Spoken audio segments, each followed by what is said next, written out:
السلام عليكم ورحمة الله وبركاته.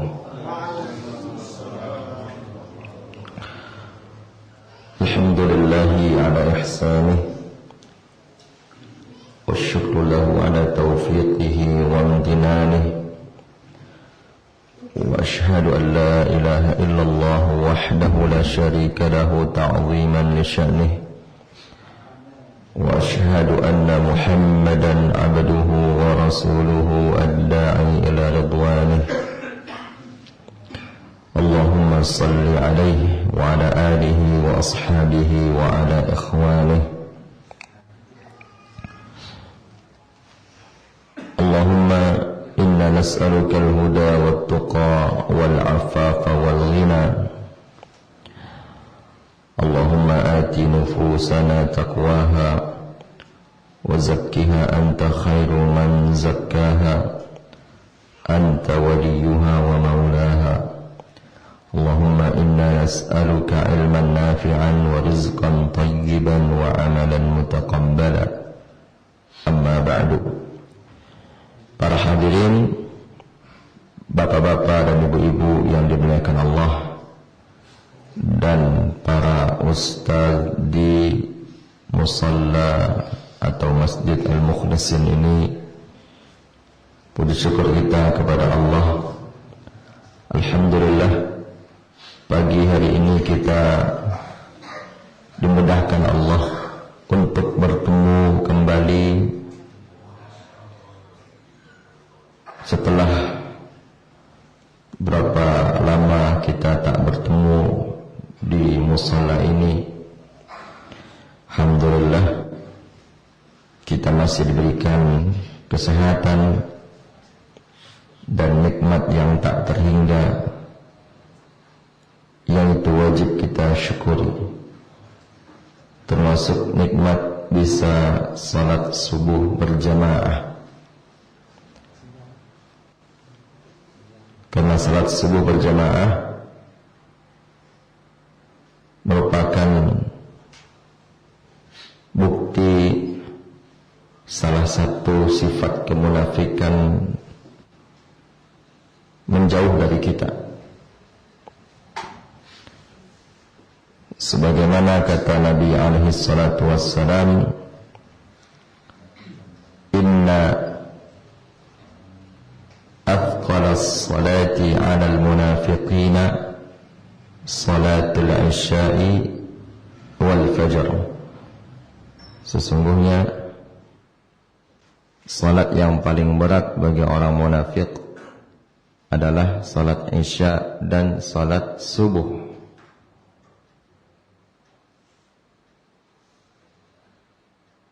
Lau alimu ma fihima, seandainya mereka mengetahui keutamaan di dua salat tersebut, la atauhuma walau habwa, pasti mereka akan mendatanginya walaupun dalam keadaan merangkak.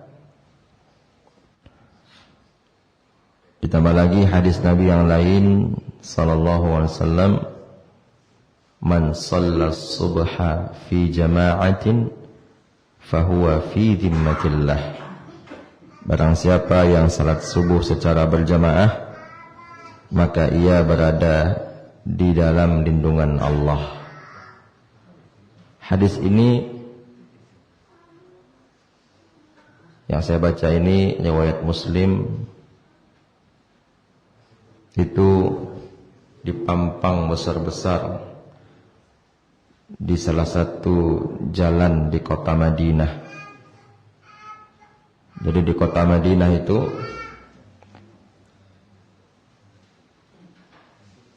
bukan gambar wanita yang dipajang, pun tidaklah layak.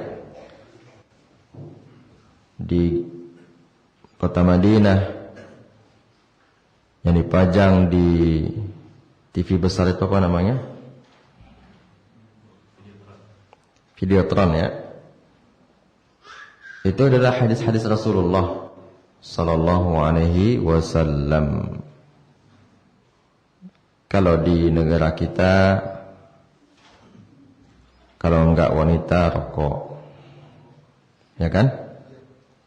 Kalau di Madinah, alhamdulillah, hadis-hadis Nabi sallallahu alaihi wasallam. Makanya orang tinggal di Madinah sudah lumrah melihat hadis-hadis Rasulullah SAW karena banyak dipampang, dipajang di jalan, di tepi jalan. Kemudian Bapak dan Ibu yang dimuliakan Allah, kita berselawat kepada Nabi kita, Nabi Muhammad SAW, karena Allah mengatakan, Innallaha wa malaikatahu yusalluna 'alan nabi ya ayyuhalladzina amanu sallu 'alaihi wa sallimu taslima. Sesungguhnya Allah dan malaikat bersalawat kepada Rasulullah. Oleh karena itu, wahai orang-orang beriman, bersalawatlah dan ucapkanlah salam kepadanya. Yang dimaksud salawatnya Allah kepada Nabi alaihi salatu wassalam, sebagaimana yang dinukil oleh Imam Al-Bukhari rahimahullah dari Abu Al-Aliyah rahimahullah, seorang ahli tafsir, yang dimaksud salawatnya Allah kepada Nabi yaitu sana'uhu, pujian Allah kepada Nabi. Jadi bukan berarti pemahamannya Nabi lebih tinggi derajatnya daripada Allah. Karena dulu pernah ada seorang ustaz mengatakan lebih tinggi kedudukan Nabi daripada Allah. Karena Nabi alaihi salatu wassalam bersolawat Allah kepadanya, sedangkan Nabi tidak bersolawat kepada Allah. Itu ayatnya jelas katanya. Ustadz ini hanya tamat SD, bukan tamat SD-nya yang kita permasalahkan sebenarnya. Karena banyak juga tamat SD tapi memang belajar dengan benar. Namun yang kita permasalahkan adalah berani mengucapkan hal demikian, yang mana hal itu merupakan perkataan kufur. Mengatakan Nabi lebih tinggi derajatnya daripada Allah, itu adalah perkataan kufur. Oleh karena itu perlunya kita belajar dengan benar, dan sumbernya harus jelas. Tanda benarnya sebuah kajian, sebuah ilmu, sumbernya jelas. Oleh karena itu, ketika kita mendengar sesuatu, tanya sumbernya dari mana. Apalagi sekarang ilmu lebih terbuka. Maksudnya, untuk mendapatkan ilmu sekarang sangat mudah. Para hadirin yang dimuliakan Allah Subhanahu wa ta'ala,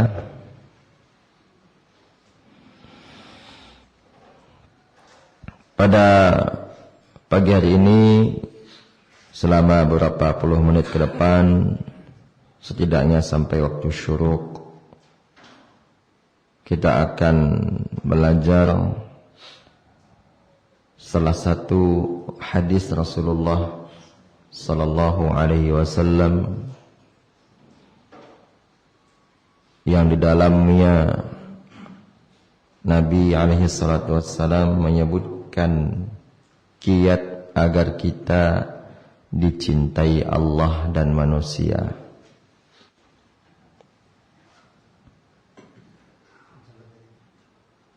Tentunya yang paling penting adalah dicintai. Mencintai penting, tapi yang paling penting dicintai. Sebagaimana pepatah orang Arab, laisa sya'nu an tuhibba, wa innamas sya'nu an tuhabba. Tidaklah terlalu penting engkau itu mencintai, namun yang paling penting dari itu semua adalah engkau dicintai. Karena kalau kita dicintai, tak lain itu datang dari rasa cinta kita. Adapun rasa cinta kita belum tentu dibalas oleh cinta. Oleh karenanya kita ambil dari hadis Rasulullah SAW yang diriwayatkan oleh Ibnu Majah dan selainnya. Sanad hadis ini adalah hasan. Hasan itu diterima dan diamalkan. Hasan itu di bawah hadis sahih secara kualitas. Ada hadis sahih, di bawahnya ada hasan, di bawahnya ada dhaif. Sedangkan palsu bukan hadis, walaupun disandarkan kepada nama hadis, tapi hakikatnya dia bukan hadis. Kalau palsu, sahih dan hasan itu bedanya tipis. Ini pengantar supaya kita tahu bedanya, karena kita sering mendengar istilah sahih dan hasan serta dhaif. Hasan itu bedanya dengan sahih. Kalau sahih, para perawi hadisnya memiliki hafalan yang sangat kuat. Sedangkan hasan, hafalannya tidak sekuat hadis sahih.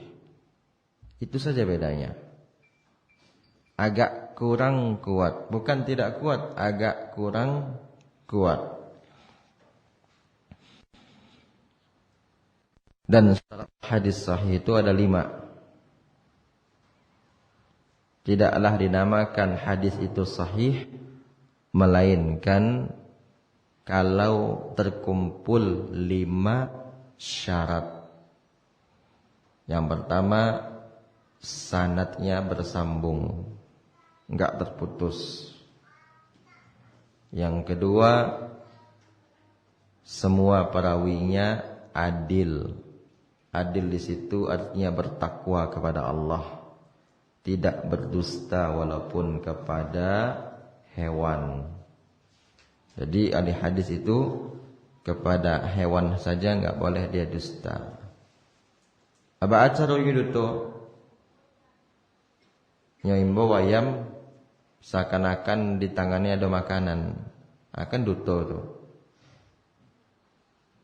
Itu tidak boleh. Berarti tidak adil dia. Yang ketiga, syarat hadis sahih itu adalah perawinya, hafalannya kuat. Kalau lemah hafalan kita itu tidak bisa kita jadi ahli hadis. Ahli hadas bisa. Karena ahli hadas tidak butuh hafalan. Maksudnya suko buang angin. Kan ahli hadas loh. Hadas. Yang keempat, tidak ada cacat atau illah. Yang kelima, tidak ada cacat dalam hadis itu. Yang kelima, tidak berbeda satu perawi dengan perawi yang lebih terpercaya, atau dinamakan tidak syadz. Tentu ini lebih mendalam di dalam kuliah dipelajari atau di pelajaran-pelajaran ilmu hadis. Para hadirin yang dimuliakan Allah, kita baca hadis Rasulullah sallallahu alaihi wasallam. Hadis ini dari Abul Abbas Sahal bin Sa'ad As-Sa'idi radhiyallahu anhu, beliau mengatakan, ada seorang lelaki datang kepada Rasulullah sallallahu alaihi wasallam bertanya.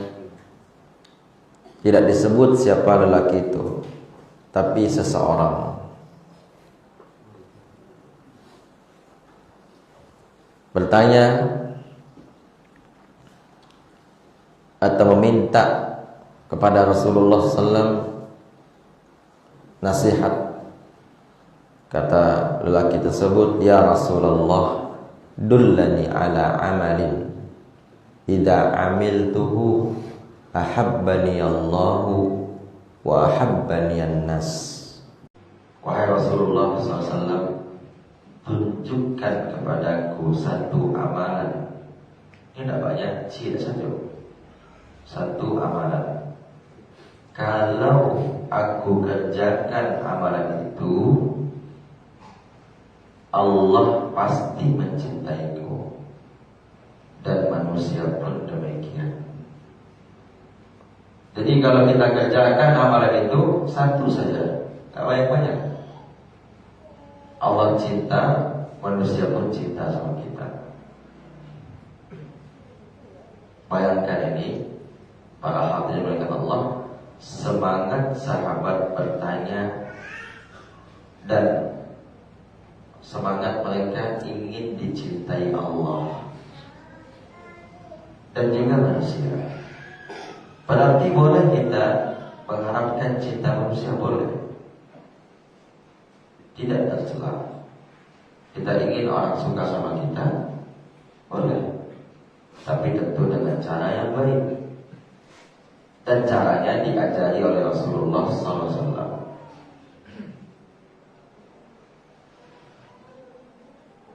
Jadi jangan kita sangka gak boleh kita mengharapkan cinta orang.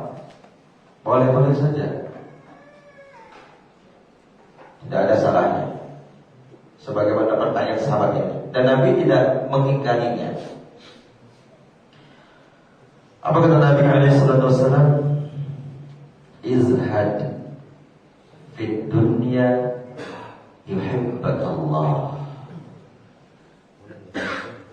Zuhudlah terhadap dunia, pasti Allah mencintaimu.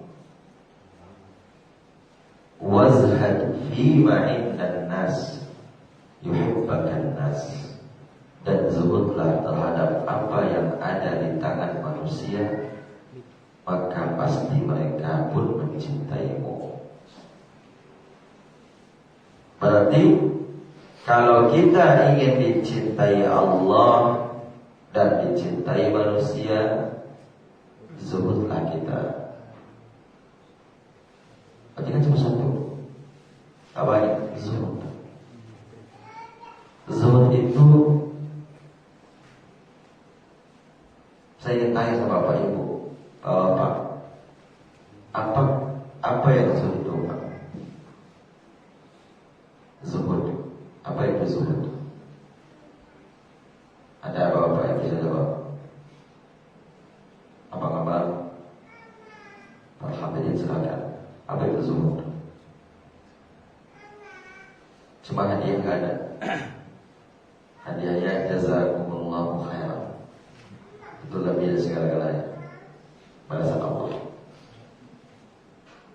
Apa itu zuhud? Ada orang misalnya gini deh, yang sering kita dengar kan, ada orang biasanya dia pakai, atau ada orang dia punya HP tapi HP jadul, HP zaman dulu, bukan HP Android HP-nya. Apa kata teman dari zuhud kawannya? Apakah itu zuhud? Ada juga datang orang ke rumah, di rumahnya gak ada sofa, zuhud kawannya. Apakah itu zuhud? bajunya itu saja, satu atau dua, kadang sudah kotor bajunya. Dia zuhud kawannya. Apakah itu zuhud? Supaya kita paham makna zuhud, kita harus dudukkan dulu apa itu zuhud. Pengertian itu harus tahu kita dulu. Sebelum kita bahas sampai zuhud, harus tahu pengertiannya. Silakan Bapak, para hadirin. Silakan. Meninggalkan suatu hal yang tidak bermanfaat bagi dunia dan meninggalkan sesuatu yang tidak bermanfaat bagi dunianya. Bagi dunianya atau bagi akhiratnya?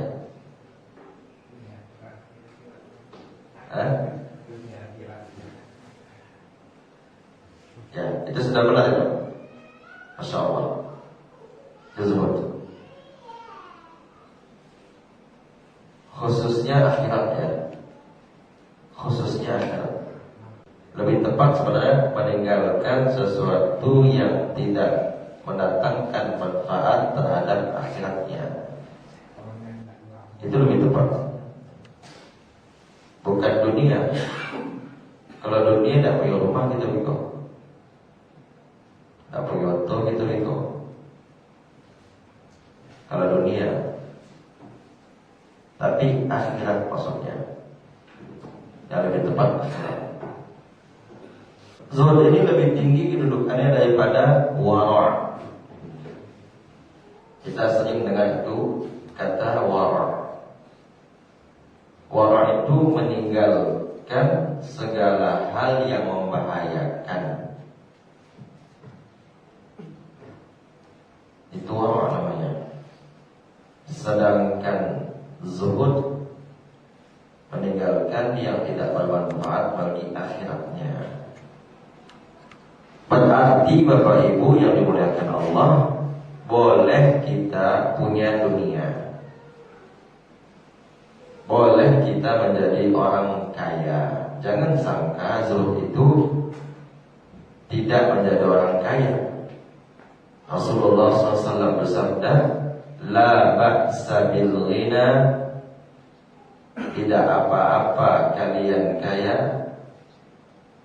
liman ittaqa, bagi siapa saja yang bisa bertakwa. Itu Nabi, bukan perkataan ulama itu. Hadis Rasulullah SAW, la ba'sa bil ghina liman ittaqa, boleh menjadi orang kaya bagi orang yang bertakwa. Bukan dilarang, boleh. Kalau enggak, gimana kita nanti berdagang dengan Allah? Bukankah di antara berdagang dengan Allah, ya ayyuhalladzina amanu hal adullukum ala tijaratin tunjikum min adzabin alim tu'minuna billahi wa rasulihi, kemudian apa? Wa tujahiduna fi sabilillahi bi amwalikum wa anfusikum.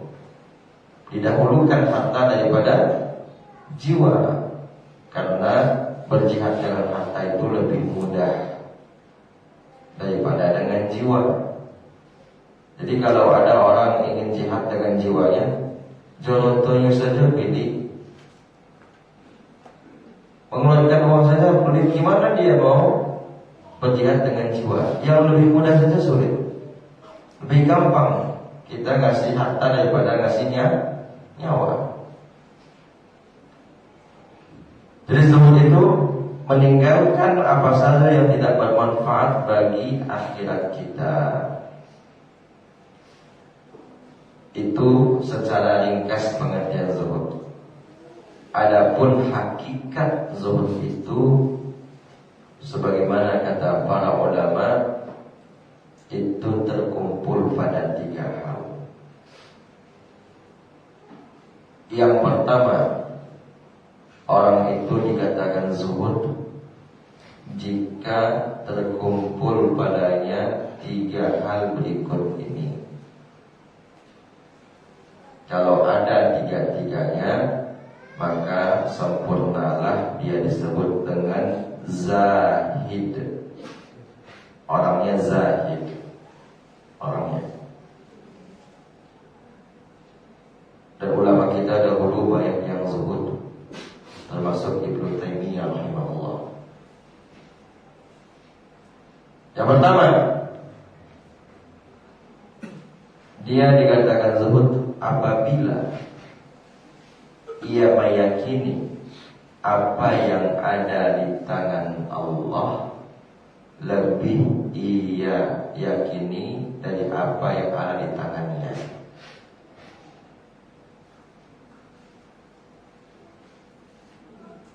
Kalau dia yakin itu, yakin dia, berarti dia zuhud. Kalau kita kan suka ragu, awak tak punya, maka bisa. Kita ragu dengan apa yang ada di sisi Allah.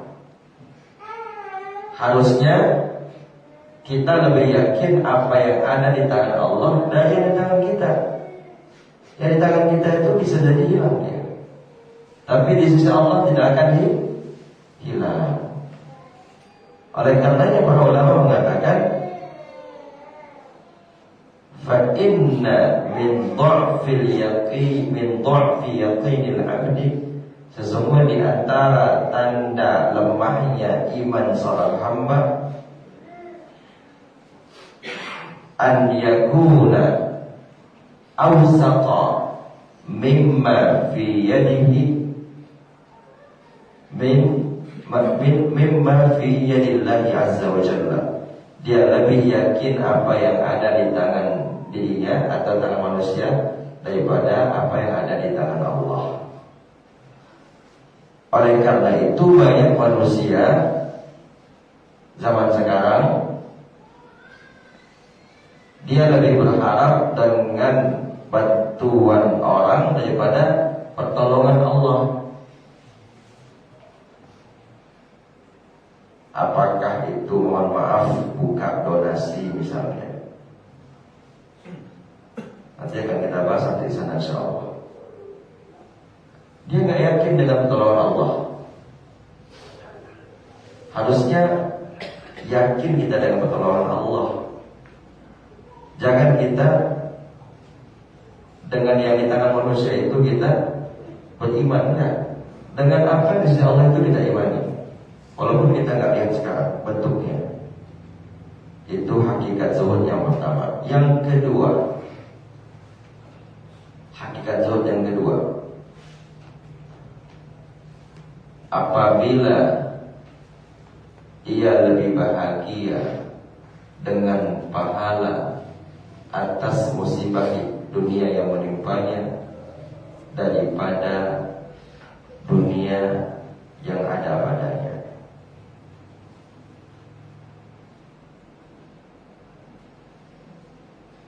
Contohnya apa? Contoh, orang bangkrut. Itu kan dunia kan? Musibah dunia. Musibah dunia itu kecil Bapak-Bapak. Cuma bagi kita itu besar sekali. Dalam Islam itu musibah yang besar itu musibah akhirat, musibah dalam agama kita. Cuma bagi kita itu musibah dunia yang besar.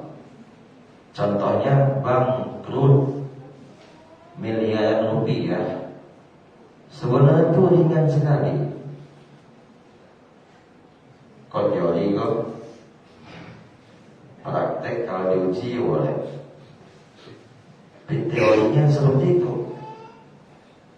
Kalau prakteknya ringan bagi orang yang memang benar-benar zuhud.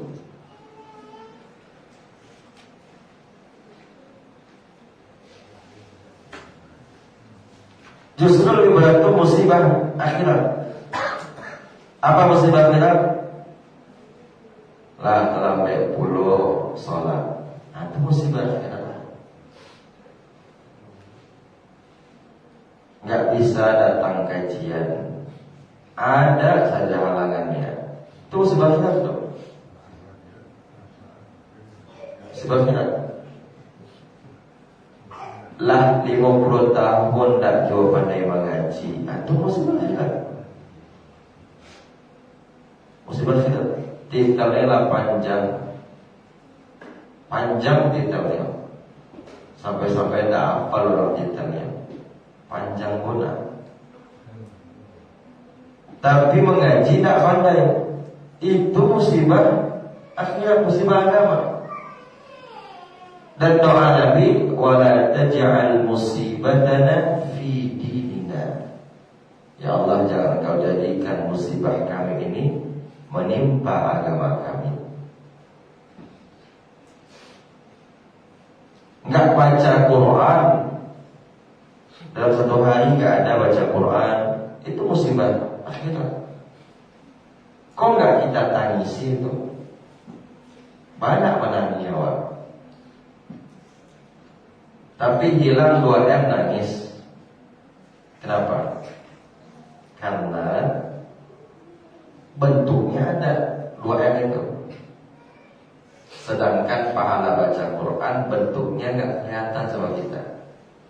Seandainya bentuknya itu ada, pahala itu bentuknya ada, padahal itu ada, cuma nggak kelihatan bentuknya, pasti kita akan sangat menangisi. Pasti akan kita sangat tangisi, melebihi uang 2M itu.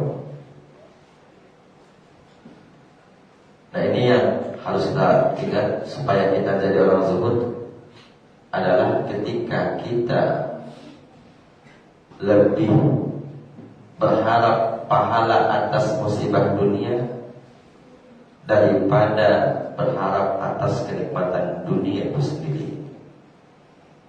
Ketika kita dapat musibah dunia, itu lebih kita senangi pahalanya daripada harta kalau ada sama kita.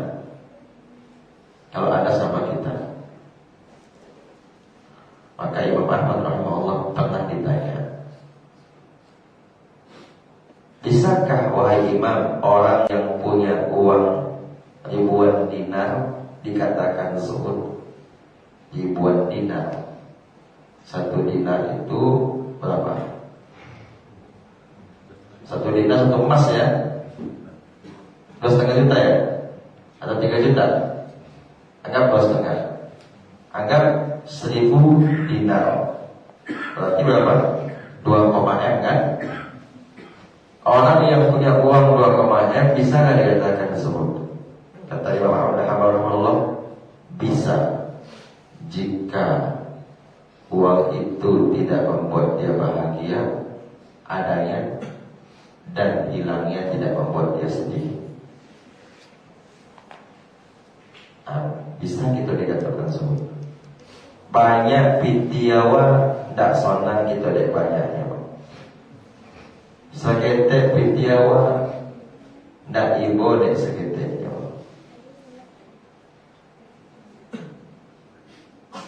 Ndak cemas, ndak gelisah, ndak comeh. Nah, itu bahasa orang umum. Ndak comeh gitu. Baru kita zuhud. Gak ada apa-apanya, gak takut. Apaan gitu lah bisa dikatakan zuhud itu. Punya otak itu adanya pertama lancar, bahagia kan? Terbiasa saja. Kalau hilang sedih dah gitu. Kalau orang yang zuhud itu adanya tidak membuat dia bahagia, ya maksudnya tidak berlebihan. Kalaupun ternyata nanti nggak ada, pun tidak membuat dia sedih. Bisa menentukan apa? Boleh kan? Zuhud itu justru kita saya kita lihat-lihat kan, bangun rumah misalnya, punya mobil baru, kita lihat-lihat kancah atau masya Allah. Terus kita senang. Gores seketin di gores puluhnya. Sedih tak?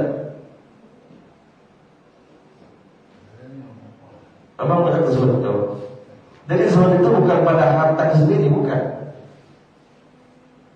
Zuhud itu bukan ada atau tidak harta, tapi bagaimana sikap kita terhadap harta itu sebenarnya. Dan sikap kita itu terhadap harta kita itu terhadap dunia, kalau kata Ibnu Taimiyah rahimahullah, kebutuhan kita terhadap dunia itu hendaknya seperti kebutuhan kita terhadap toilet.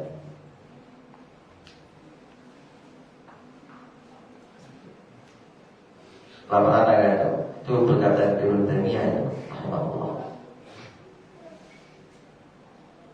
Bahwasanya kata Ibnu Taimiyah, hajatun nas hajatuhu ila dunya bimanzilati al-khala. Al-khala, kebutuhan dia terhadap dunia seperti kebutuhan dia terhadap toilet. Apa ada boleh itu Bapak? Bisakah Bapak jelaskan? Kok disebutkan kebutuhan kita terhadap toilet? Bisa nggak dijelaskan? Ada bisa bantu jelaskan?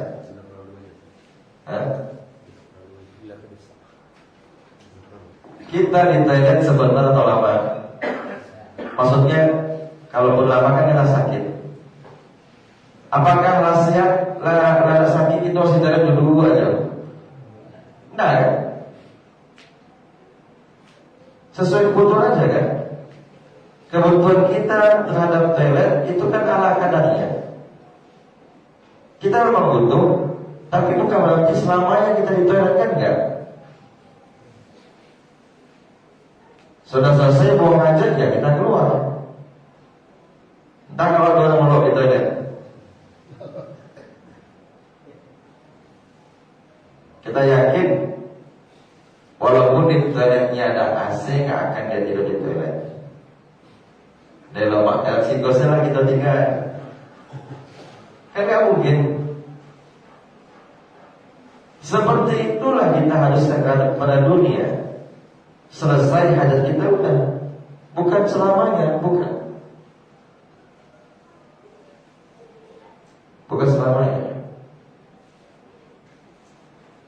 Apalagi Bapak, kalau kita kona-kona Pak,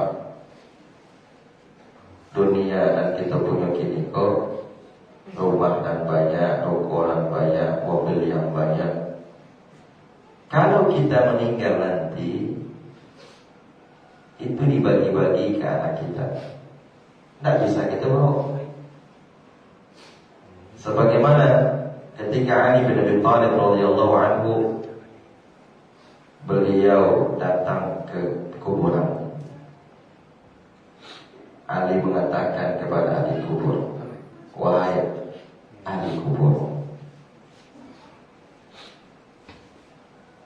bagaimana keadaan kalian di dalam sana?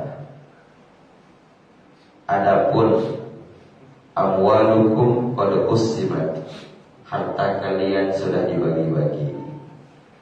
Wa azwajukum qad tazawwajat, sedangkan istri kalian sudah menikah lagi. Istri kalian sudah menikah lagi. Hada ma indana fa ma indakum. Ini kabar dari kami. Bagaimana kabar dari kalian? Jadi kalau kita ingat-ingat, sesayang-sayang istri kita Pak, begitu kecek beliau ini, saya hidup semati namanya. Cek hidup cek mati. Kan itu saya hidup semati dah.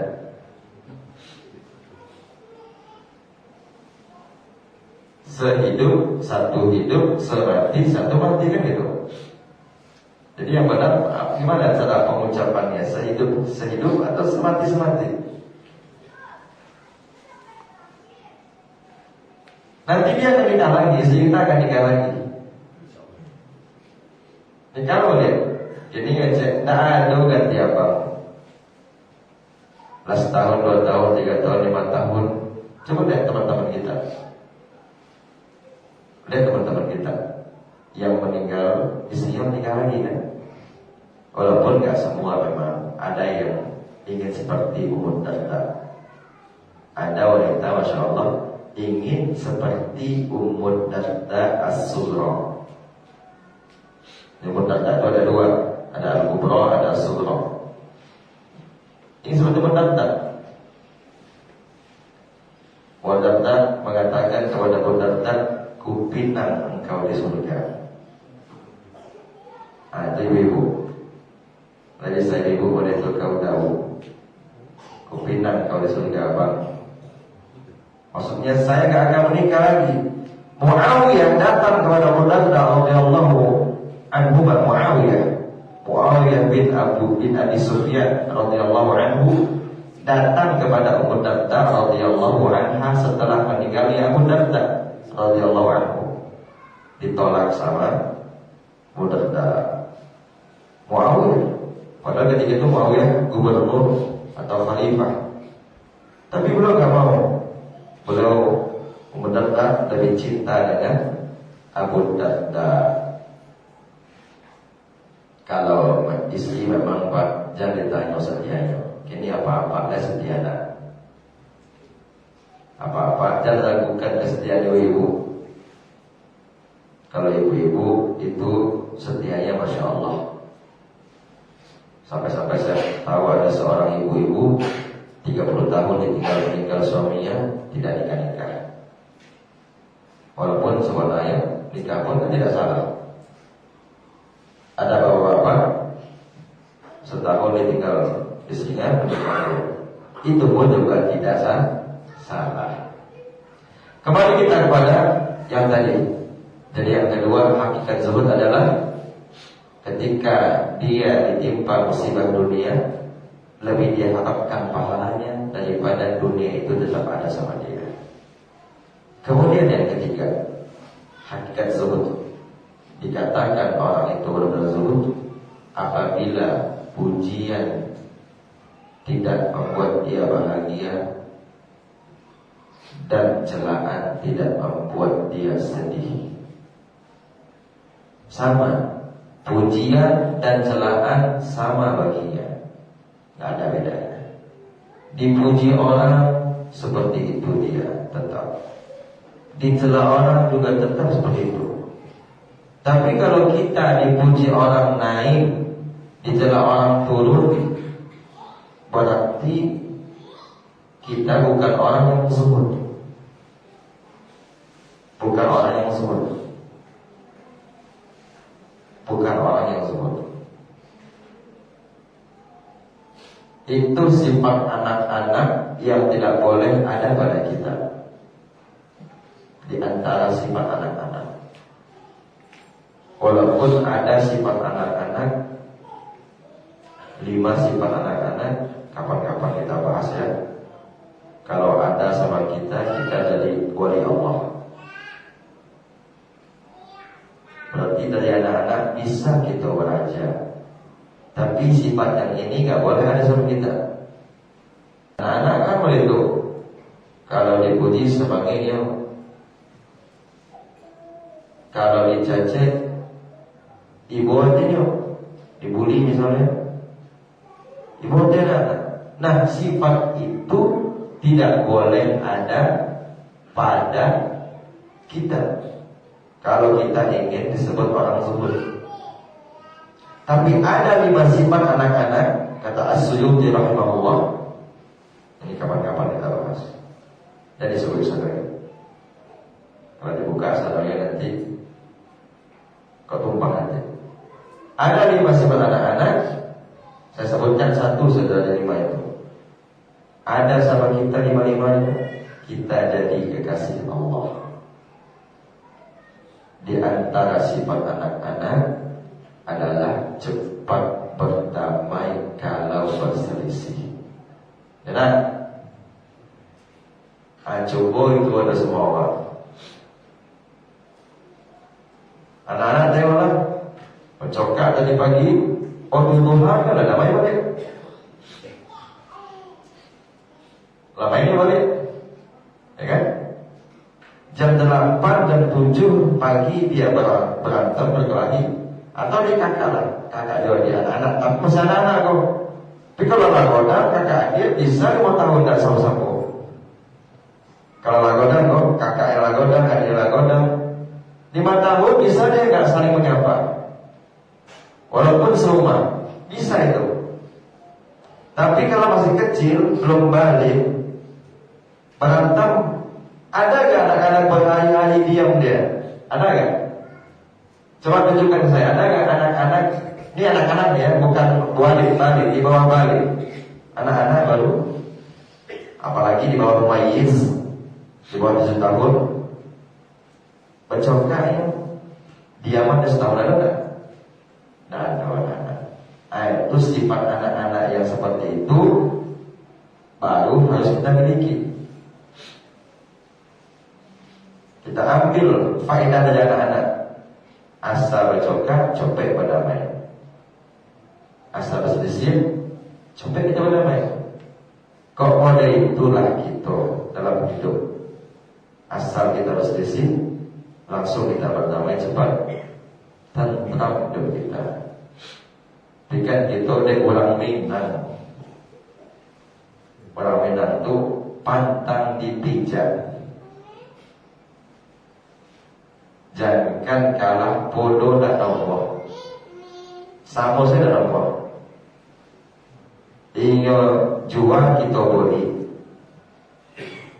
Inyo dan kita awak pulau dan mayapoyo. Oh tak bisa ada itu. Itu di awak orang Minang. Di awak orang Minang. Jadi waktu itu sifat kita sebagian. Berapa hakikat zuhud Bapak Ibu? 3 ya. Ingat itu. Ingat. Yang pertama, lebih meyakini apa yang ada di sisi Allah daripada di sisinya. Yang kedua, lebih mengharapkan pahala atas musibah dunia daripada dunia itu berada padanya. Dan yang ketiga, tidak ada bedanya antara pujian dan celaan. 3 itu hakikat dunia atau hakikat zuhud maksudnya. Bapak Ibu yang dimuliakan Allah Subhanahu wa taala. Kemudian sekarang wasiat Nabi yang kedua sallallahu alaihi wasallam. Setelah itu ya tutup. Wasiat Nabi yang kedua. Karena kalau kita bahas dunia itu tentang dunia panjang.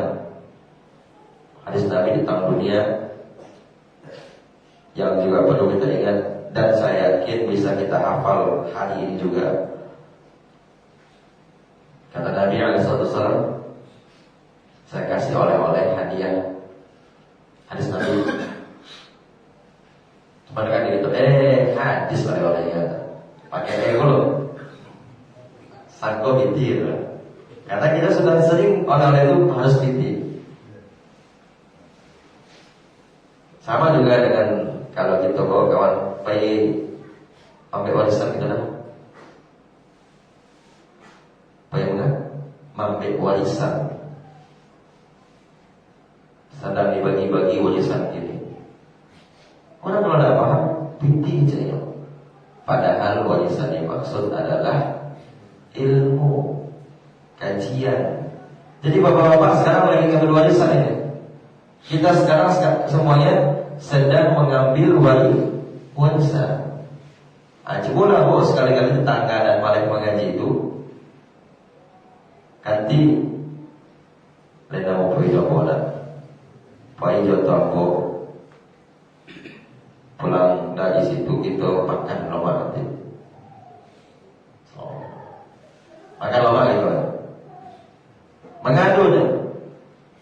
Pergi kita memakai warisan kini. Ado sedang dibagikan warisan kini. Harta karun sedang dibagikan.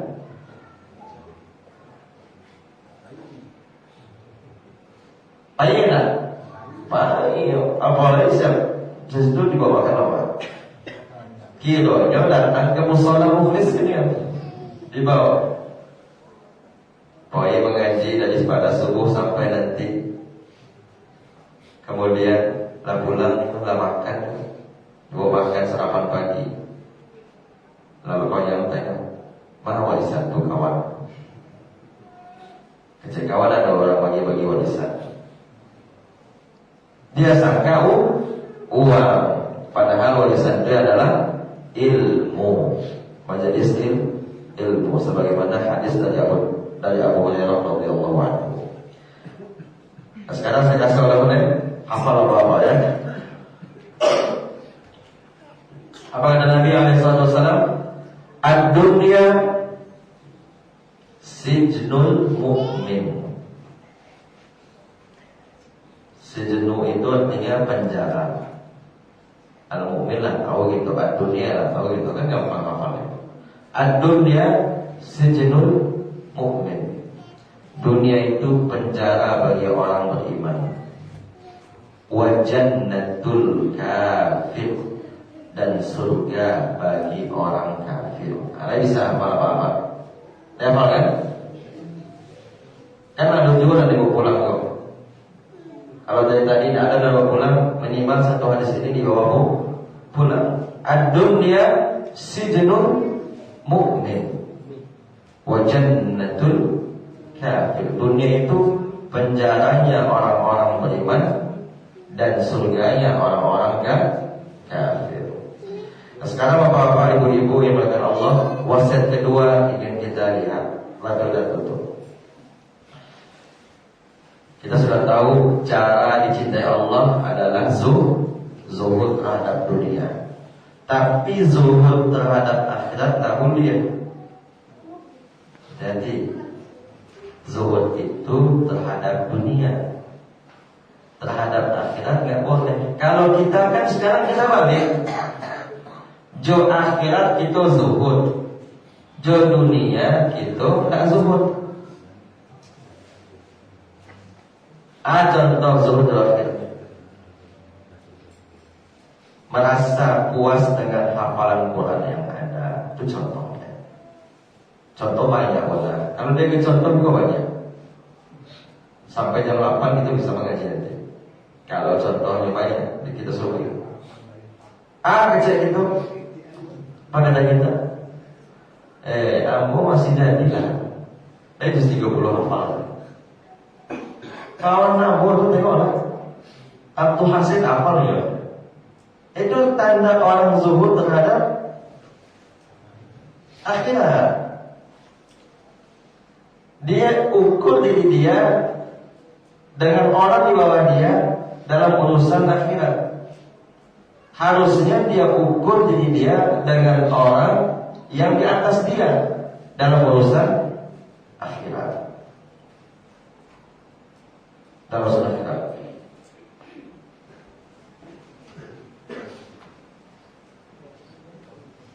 Dan banyak orang seperti itu. Infak juga demikian. Infak dia 10.000. Kemudian alhamdulillah jadi itu. Pada kawan aku 1.000 ini infak. Dia nggak tahu ada orang di Pekanbaru mau masjid puluhan M. Apa caranya?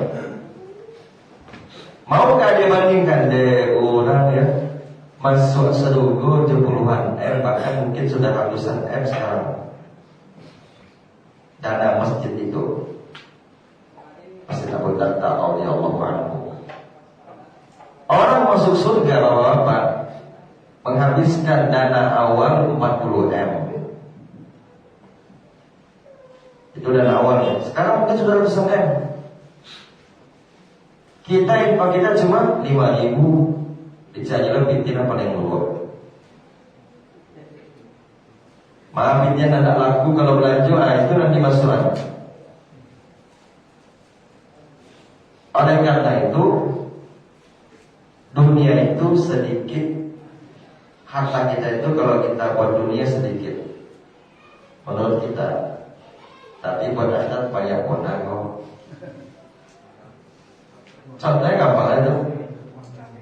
Contohnya pergi ke pasar raya misalnya kan, kopi 50.000, maju di kawan 50.000 pasar raya ada deh. Tapi kalau udah orang lagi ya infak 50.000 tak kau jadi, Masya Allah kan 50.000 infak ya. Betul. Karena jarang kebaikan dilakukan jadi aneh kan. Karena biasa Biasa mata kita menengok orang infak 2.000, 5.000, 2.000, 5.000, paling banyak 10.000. Sekali nengok orang infak 50.000, tekau sih gitu. 50.000. Memberikan kepada orang yang minta-minta lebih banyak benar kan?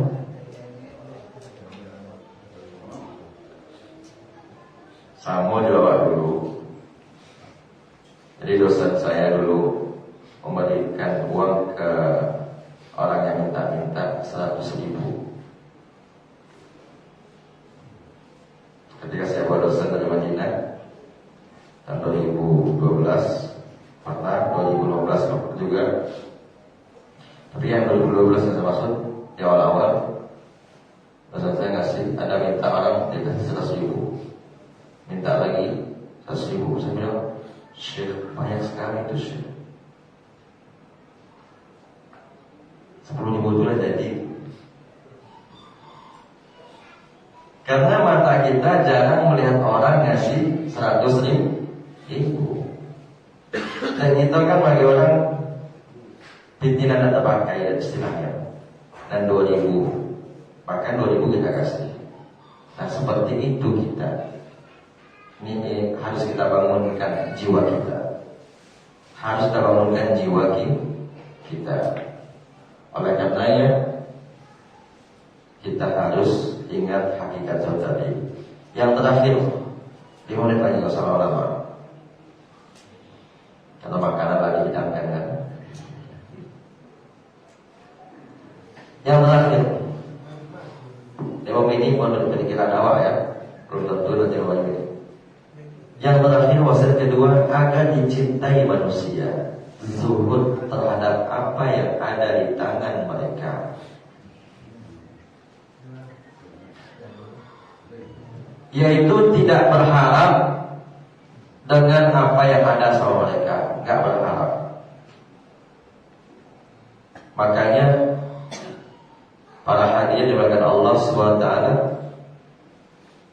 kita itu dikatakan baik iman kita ketika kita hanya berharap kepada Allah dan tidak berharap kepada manusia.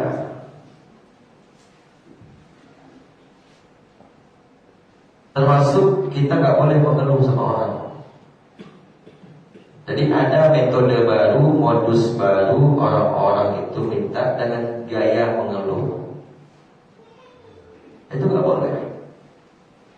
Nggak boleh kita mengeluh.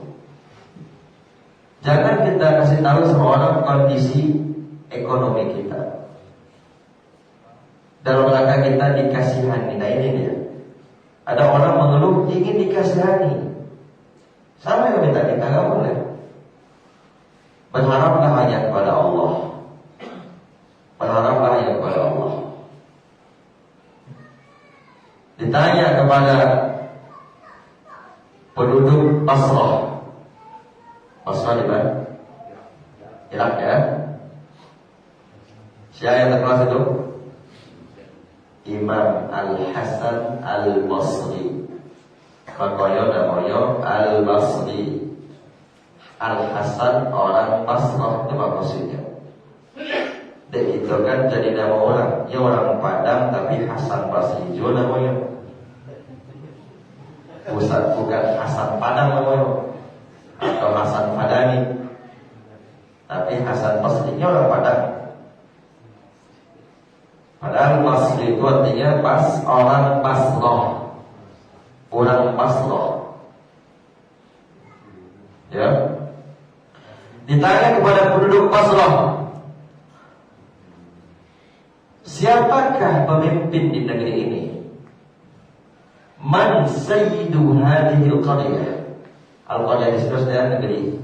Siapakah pemimpin di negeri ini? Kata yang bertanya kepada orang-orang Basrah. Apa jawabannya? Al-Hasanul Basri. Pemimpin di negeri ini, orang yang kami sangat hormati, sangat kami muliakan di negeri ini adalah Al-Hasan Al-Basri rahimahullah. Kemudian tanya orang tadi lagi, bertanya lagi, apa yang menyebabkan ia menjadi orang yang kalian hormati dan kalian muliakan. Kok bisa kalian hormati dia, kalian muliakan? Apa sih sebabnya? Sebabnya dua. Pertama, orang-orang butuh dengan ilmu ia, sedangkan ia tidak butuh dengan harta yang ada pada orang itu. Ini yang menyebabkan Hasan Basri rahimahullah menjadi sayyidu tilkal qaryah, pemimpin di negeri itu. Orang butuh sama ilmu dia nggak butuh sama apa yang ada pada tangan manusia, dia nggak butuh. Maka dari itu orang berilmu tidaklah layak minta-minta, tidak layak minta-minta. Minta-minta harus dijaga mizah, tidak layak. Apalagi itu sudah jadi kebiasaan. Maka dari itu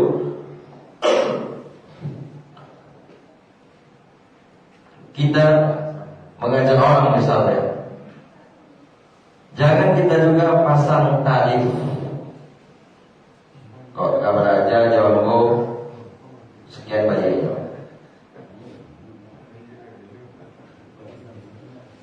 Sedangkan dia pribadi dia ya. Beda kalau sekolah. Sekolah banyak keterkaitannya. Tapi belajar sama dia pribadi, kalau sama aku sekian bayarnya. Kalau kamu undang aku mengaji, sediakan kamar view-nya menghadap ke kolam renang. Ada orang itu. Ada orang itu. Baru 2 malam yang lalu saya dapat kabar itu. Keluhan jamaah. Keluhan jamaah, Ustaz. Ada kami mengundang seorang ustaz, ya, permintaannya tidak yang kami sediakan kamar seperti ini, pemandangannya menghadap kolam renang. Baca lah kau.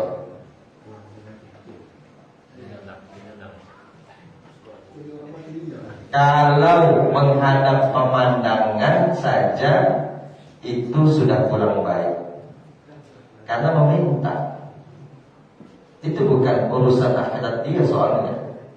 Kecuali tolong kalau ia ingin nambah menginap di tempat cari di masajo, yang penting jangan ada musik. Nah itu kan tuh akhiratnya kan. Tapi kalau pemandangan itu kan dunia tuh, itu saja gak layak. Apalagi kolam renang, hotel. Siapa pada di situ? Anggaplah nggak perlu siang mandi. Anggaplah tidak wanita yang mandi, laki-laki mandi. Kolam renang itu kan nggak boleh juga terlihat. Kan tidak semua orang di hotel itu paham agama. Mandinya dia pakai hotel renang, nggak boleh kita lihatnya. Kita laki-laki nggak boleh lihat. Nah ini yang kita maksud. Jangan berharap kepada manusia. Jangan berharap. Agar tidak pudar nanti ilmunya. Tidak pudar ilmunya. Dan jangan suka kita minta-minta. Nggak mampu jangan dipaksa. Jadi ada orang nggak mampu, dia paksa-paksa juga. Dia nggak mampu membangun ini dan itu, dia paksa juga, agar minta-minta, utang sana, utang sini. Lakukan saja semampu kita. La yukallifullahu nafsan illa wus'aha. Allah tidak membebani seseorang kecuali kemampuannya. Oh, kita mampunya buat lokal cie. Ini kalau orang punya sekolah, ustaz punya sekolah ya. Udah satu saja. Nggak usah dipaksa-paksa. akan nanti minta utang sana utang sini. Beda kalau itu minta karena sosial. Ada orang kecelakaan, la qadarallah. Ada orang meninggal, seorang lelaki, istrinya, anaknya ketik-ketik, janda. Kita buka donasi sosial buat dia murni. Karena mohon maaf, sahabat bapak ya, setelah mohon maaf, banyak orang bercokap depiti orang, tak ada piti awal. Ya tak? Sedangkan berkelahi karena uang kita saja, kok piti awal? Piti awal, bercokap kita itu, tak rancang. Apalagi berkelahi, berselisih paham karena donasi orang, piti umat. Dan itu kita bercokap. Itu tidak terjadi. Bukan berarti saya mengatakan gak boleh buka donasi juga enggak. Cuma hati-hati dengan uang umat. Jangan itu jadi ladang bisnis. Mohon maaf. Dan beberapa bendahara oknum dipakainya misalnya, pakainya tak boleh walaupun 500 rupiah, walaupun 100 rupiah. Kata Ustaz Firanda hafizahullah, kata beliau, apabila kita ini dengan uang kita saja harus hati-hati, apalagi uang orang. Kau pikir jawab kok harus hati-hati kita menjaganya, apalagi uang orang. Oleh karena itu ingat hal ini. Dan kembali pada tadi, jangan minta kepada manusia.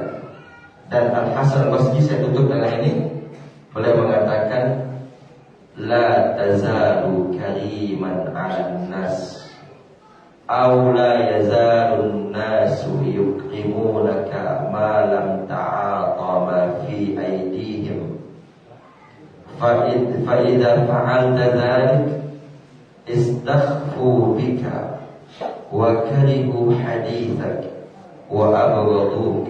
Kata Hasan Al-Basri rahimahullah, engkau akan tetap menjadi orang yang mulia, atau orang-orang masih akan tetap memuliakan engkau selama engkau tidak minta-minta kepada mereka.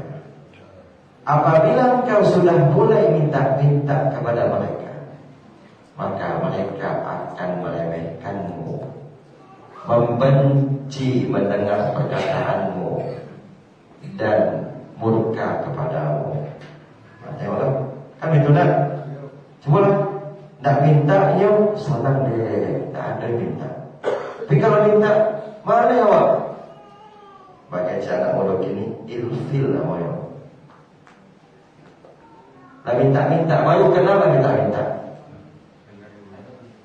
Pertama nengok deh, Masya Allah, jangguinya, jubahnya, senyumnya, rahmatnya sebenarnya. Minta pulaunya. Baru kenal kok. Pasti ilfil gitu kok. Karena kita itu bukan Allah. Kita ini bukan Khalik. Kita ini makhluk. Kalau Khalik suka diminta. Dan memang harusnya kita meminta kepada Khalik, bukan kepada makhluk. Tapi kalau makhluk nggak suka diminta. Sebagaimana kata Abu Ali juga rahimahullah, beliau mengatakan, Allahu yadhabu in tarakta su'atahu wa bani Adam hina yus'adu yadhabu. Allah murka kalau tidak diminta, sedangkan anak Adam murka kalau suka diminta. Kan ya beda anak. Sekali minta jawab, lagi kami itu gitu. Lah kali kedua agak kurang seketik kami gitu. Lah kali ketiga, nak ada kami lain. Lah kali keempat bertanya, mana kamu tu minta? Nada lain. Lah mana ni boleh itu gitu kecil. Karena kita ni makhluk, Kita lemah, kita juga minta kepada Allah. Oleh karena itu, buatlah orang cinta kepada kita dengan tidak berharap apa yang ada sama dia. Nggak usah diharap. Pastilah, pasti yakinlah, bukti sudah banyak. Kalau kita nggak berharap kepada apa yang ada di tangan orang, Allah yang langsung kasih kita tanpa kita minta. Nggak ada kita minta, Allah kasih langsung. Buktilah bayar bona. Tapi kalau kita minta, yang kita dapat kehinaan, yang kita minta tidak beda-beda. Karena kepada manusia kita minta. Inilah Bapak Ibu oleh Allah, kajian kita pada subuh kali ini. Semoga bermanfaat. Kita ambil kesimpulan cara memperoleh cinta Allah, zuhud terhadap dunia, dan cara memperoleh cinta manusia, zuhud terhadap apa yang ada di tangan mereka. Dan zuhud terhadap dunia itu hakikatnya tadi ada 3. Mudah-mudahan kita ingat dan kita catat, serta yang paling penting diamalkan. Semoga ini bermanfaat bagi saya khususnya yang menyampaikan, dan bagi kita semua tentunya. Saya cukupkan sampai sini. Ada pertanyaan? Abu Umar? Tidak ya? Baik, kita tutup dengan doa kafaratul majelis. Terima kasih kepada bapak-bapak pengurus Mushola Mukhlisin, kepada panitia, jazakumullah khairan, kepada para ustaz di sini juga, jazakumullah khairan, yang sudah rendah hati, tawadhu, memberikan kursi panas ini di mushola kita ini, yang biasanya kursi ini diduduki oleh para ustaz kita di sini. Sekarang saya duduki, mohon maaf. Dan itu karena kerendahan hati para ustaz semua. Subhanaka Allahumma bihamdik, asyhadu an la ilaha illa anta, astaghfiruka wa atubu ilaik.